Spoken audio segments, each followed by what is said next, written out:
So, anyways, we are now 34 days into 2025, and I was making really good progress on my 3,000 kilometer challenge. And then it all kind of came crashing down.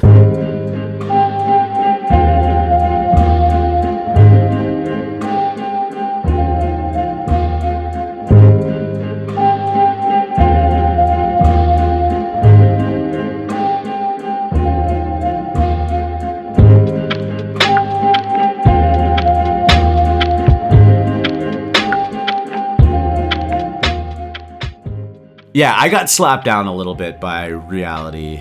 Story time. It was Thursday, January 23rd, and Thursdays are typically a day that I want to do a long run. I don't always try and set a personal best for the longest run I've ever done, but in some way, shape, or form, I do a long run. So anyways, that Thursday, I had planned a really long run, 25K. It was going to be on the treadmill because here in Ontario, the weather at the time was negative 25 degrees Celsius and windy. And I'm sorry, I'm just not interested in running outside in those temperatures. I know you can dress for it, and I know people do. Me personally, negative 10, maybe negative 15. If it's like a nice day out and the sun's out, I will push through. But once we start getting into those temperatures, I zero interest. 0% interest. 0% interest. 0 interest for first-time loan customers. I'm more than happy, relatively speaking, to just run on a treadmill.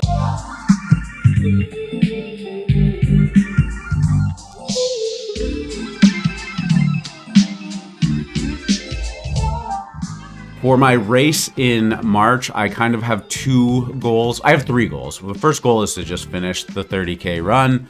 I'm fairly confident in my ability to do that, as I've said in the previous episode.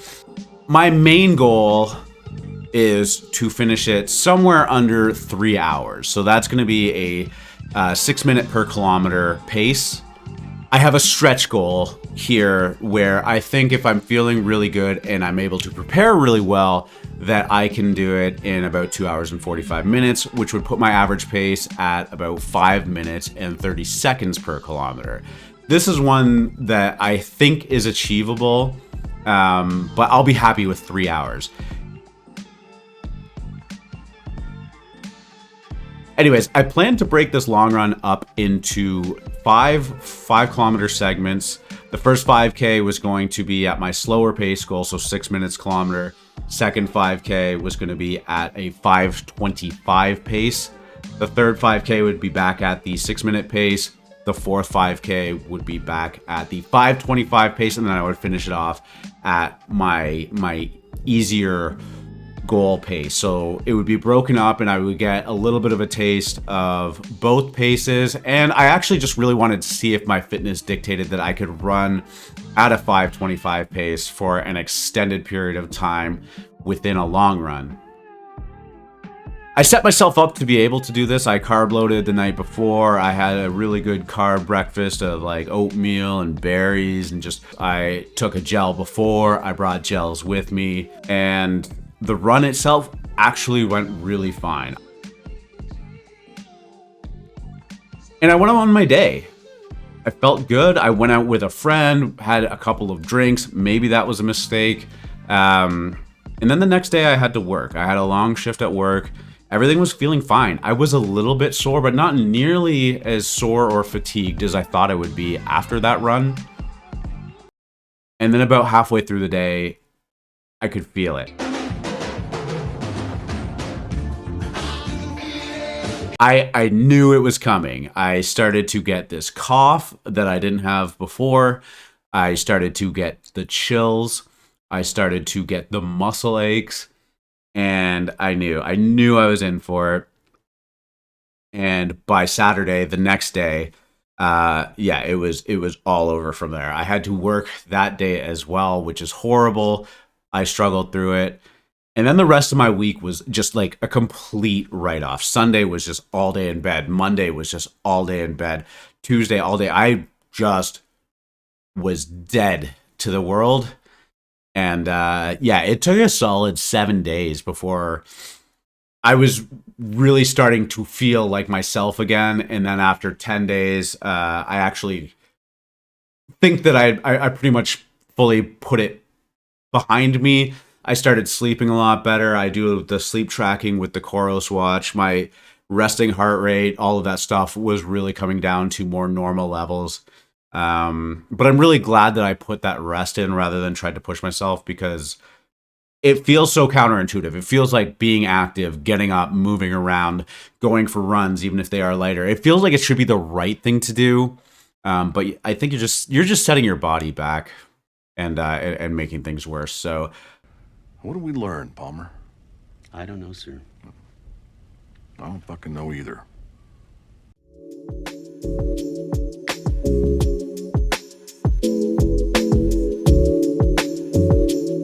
why did this all happen? I did a little bit of research. I'm not an expert on this, but I was just trying to piece together answers for this and to try and help myself and, you know, for something to talk about on this channel. And I learned a couple of things. Now, again, take this for a grain of salt. Everybody's different, and none of these might be the right answer, or more likely, it's probably some combination of all of them. But the first thing and the most notable was immune suppression. And from what I understand, that like after intense or prolonged exercise while your body is recovering, your immune system is temporarily weakened. So viruses, bacteria, they can all kind of just take hold in you a little bit easier, and maybe the potency of them or the amount of, I guess, damage they're doing can be really heightened. That seems to be like a very logical conclusion. That doesn't come as a big surprise to me. But it seems like maybe I was just pushing myself really hard that week and I got sick, and maybe the intensity of that sickness was a little bit higher than it might otherwise have been, just because of the fatigued state my body was in. Next is like overtraining and under recovery. It sounds very obvious and very intuitive, but if you increase your mileage too quickly, your body hasn't really adapted to that, and it's just going to have a harder time recovering naturally, like not even with a sickness involved. Like you are just going to be fatigued for longer than you should be. Combine that with not having enough sleep or not taking proper recovery days. I mean, you're kind of just setting yourself up for failure in that regard. Nutrition and hydration also seems to be playing a big part in this. Now, I will say, as of this year, I have spent a lot of time working on my nutrition. I am in no way, shape, or form really dialed in with it or really understanding, but I have been focusing on it a lot. I've been putting all of my meals, all of my snacks, everything into a calorie counter, not so much to lose weight, but more to make sure that I'm properly fueled, I'm getting enough protein, I'm getting enough carbs, everything seems to be in balance. Hydration, I typically do just drink a lot of water as well. So is this one of the things that would lead to it for me? Yeah, maybe. Maybe I'm just not good at the nutrition side of this yet, and I still have a lot to learn. That might be something that I need to dig into a little bit deeper. Maybe after runs, I have to pay more attention to refueling properly, stretching, relaxing properly, rather than just like slumping down on the couch, throwing Netflix on it, and then just passing out for a 2-hour nap. Maybe I need to take extended care on those kind of things too. And then finally, like, just let's not ignore the obvious. It is January, February in Canada. It's cold. It's bitter. People are sick right now. People are coming down with the flu, COVID, all kinds of sinus and head colds, just all manner of different kind of illnesses. And that is probably just a reality that I needed to face, was that I just got sick. Sure, all of these things on top of it contributed to it being more intense or more likely that I got sick. But there is a world in which that even if I wasn't running, I would have just got sick there. And that's something I kind of have to remind myself too, that it doesn't always have to be all my fault. I might have contributed to it, but you do just have to roll with the punches. There are just all of these external factors that you are not going to be able to control, and how you respond to those external factors is going to be more of a make or break than anything else. I just got sick, and now I have to get back on the horse and start, not from scratch, but start those routines and habits over again. And that's fine. That is part of this journey. That is part of setting any kind of goal, not just for running. You're going to have to deal with things that aren't necessarily your fault, and how you deal with them, how you respond to them, how you get back up is going to matter more than the fact that it happened. So I think that's where I'm at generally right now, is just that, yeah, it happened. Yeah, I probably contributed to it on some level, but it probably would have just happened anyways. And we are where we are. So I'm a week late on a YouTube video, and I had to take 10 days off of running out of 365. We will be just fine.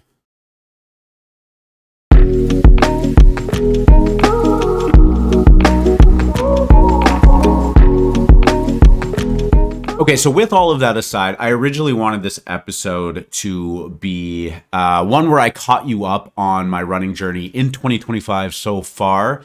Because it's a little bit delayed and we are now into February, I'm going to do a little bit of an expedited version of it, where I'm just going to talk about the runs that I've done so far, the kind of total kilometers that I'm at, and a couple of key workouts that I thought were really important along that way, just to catch you up to speed. So I think after this, we're going to be in a pretty good spot to kind of just move forward with everything.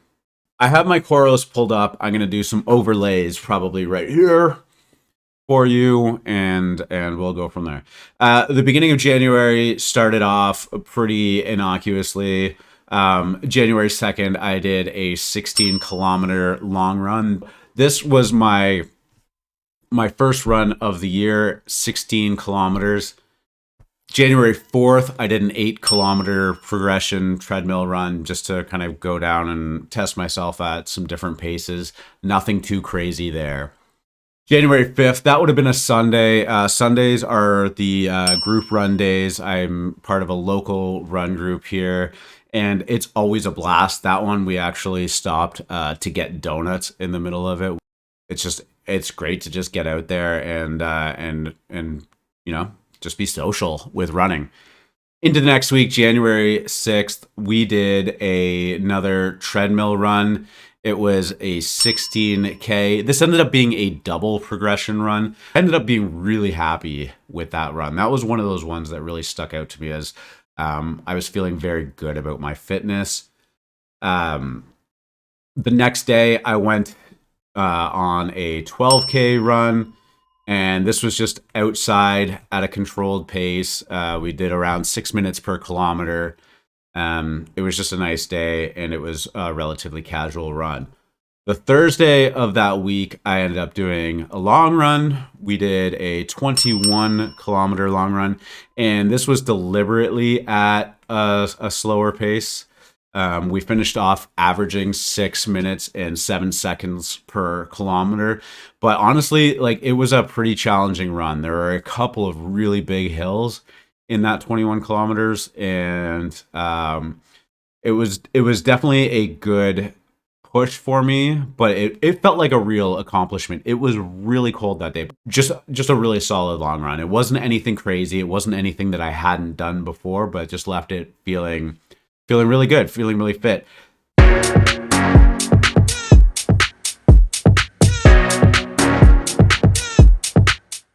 That was also my last run that I did with my Apple Watch 9. I initially bought the Apple Watch for a fitness watch. I paid extra so that I had the eSIM in it, so that I could stream and make phone calls and whatnot while I'm wearing my watch, and I didn't have to have my phone connected to it. I didn't really love it.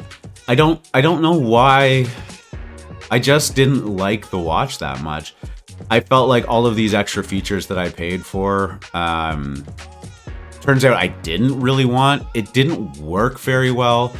And from everything that I've seen with Garmin's and Coros, They seemed to do all of the stuff that I wanted it to do, which was focused around running, a lot better than the Apple Watch for cheaper. On January 9th, I actually ended up getting a Coros Pace 3, I believe. And needless to say, I love it. I did not get to use it for this run, but one of the nice things now using the Coros app is that all of the training data is going to be a lot more accurate and centered around how Coros wants to interpret it. So every run past this, I feel like I have a better data set and a better idea of how my runs were going. So that was actually just a really exciting thing that happened on January 9th too. Great long run and a new watch. Like what can I say? I did end up taking a day off after that. The next few runs were nothing crazy. I ended up doing just a little 9K on January 11th. January 12th, again, would be a Sunday, so that was a group run day. We ended up doing just an 8K run. January 13th was just a 10K on the treadmill. I was just testing out. I wanted to test out how Coros did on the treadmill. That was another one of my gripes about the Apple Watch 9 is that it really did not sync very well to treadmill paces.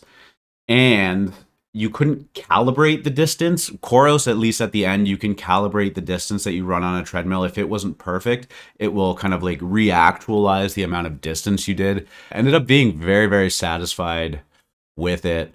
The next day, January 14th, I remember specifically because it was a 4.5 kilometer run, and I don't typically run that short of a distance in a day. I probably could incorporate shorter distances more into my weekly block. I have been thinking about doing maybe 2 runs in a day where I kind of cap out at 6 or 7 kilometers per run and kind of seeing how my body responds to running multiple times in a day, but shorter distances. So that's something I've been thinking about. But this run specifically, I remember being pretty surprised because I was only, 5 days into having my new watch, and it explicitly told me that I was fatigued.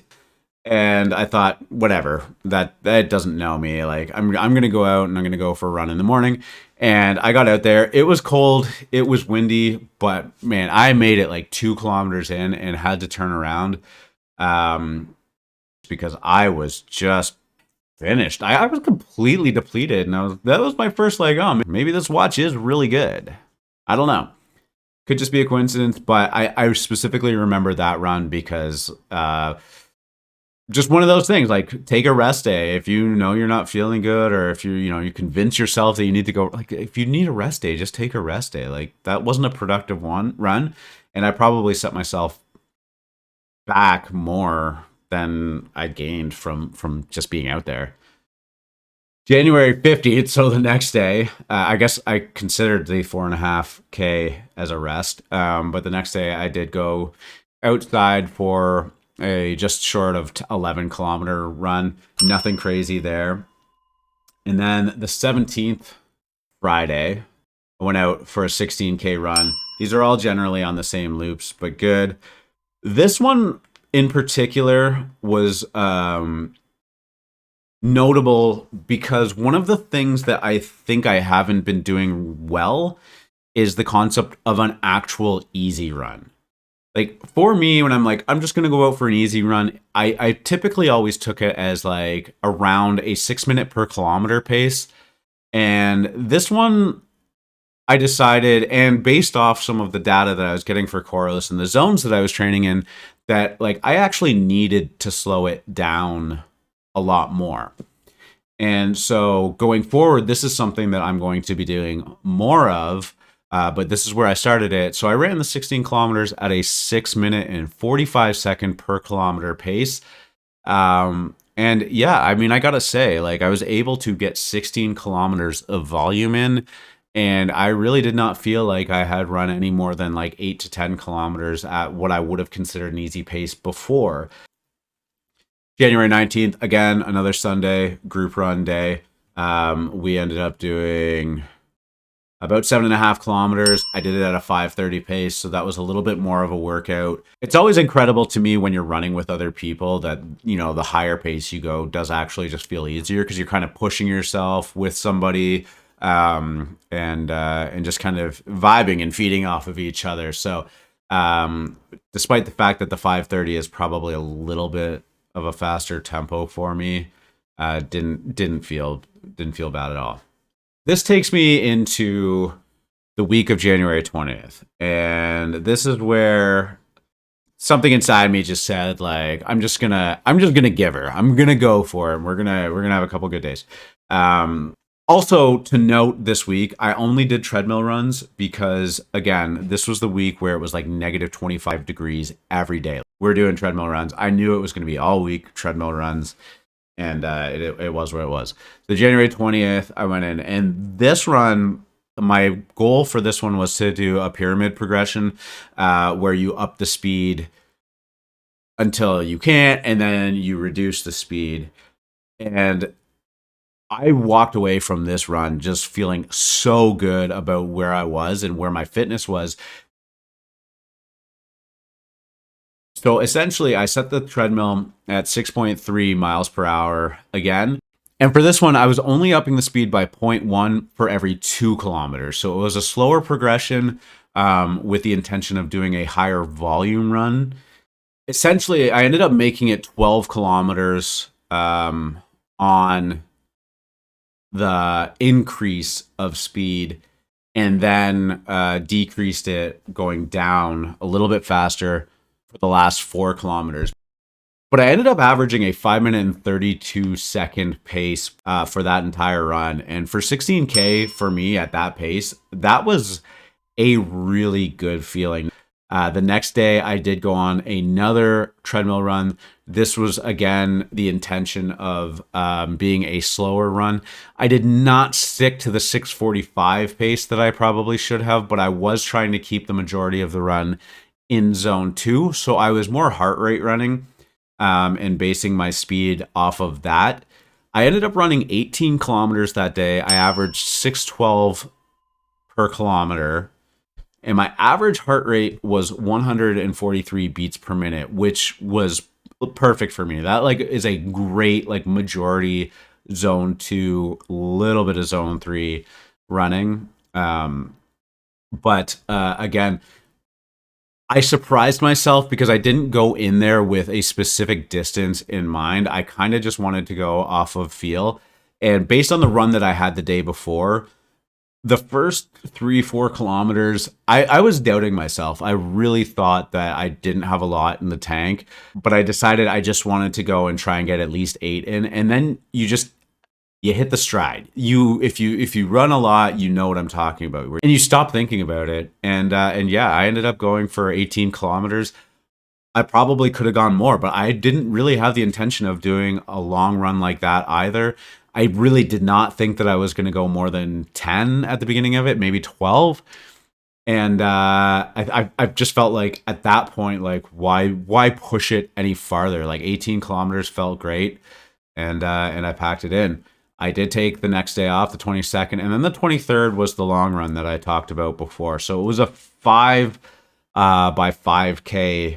Not really intervals, but like alternating paces. So we alternated 5Ks between 6-minute pace and 5:25 pace. It was really, really good. I really felt, I keep saying really, but I just want to emphasize, I felt very good about where I was at in terms of my running after doing this. As I've said a bunch of times, I have a 30K race coming up in about 2 months. And not only to be able to put 25K in, I know it was a treadmill run and that the outdoor run is going to be a lot more challenging than that. But it just felt really good to be able to continuously run for almost 2.5 hours with those paces in there as well. It was a big workout, but I felt very, very strongly about it. And at the end of it, the rest is history. I ended up getting sick, and I did not run for 10 straight days until yesterday, Monday, February 3rd, where I did a 10K on the treadmill.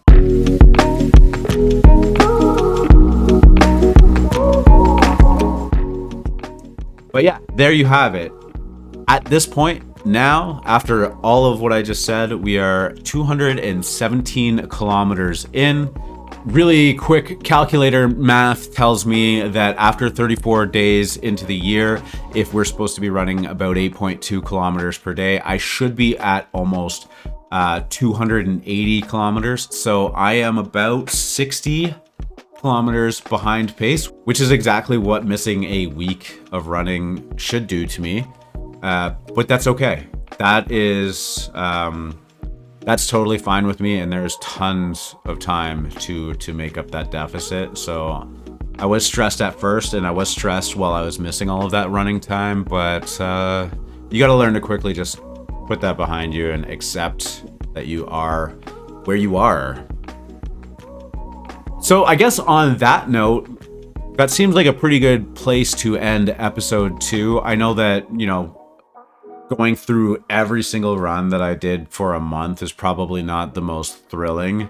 We're going to make it a little more short and sweet when it comes to talking about our runs, because again, the goal is to only really have 5 or 6 runs to talk about when we're doing this every week.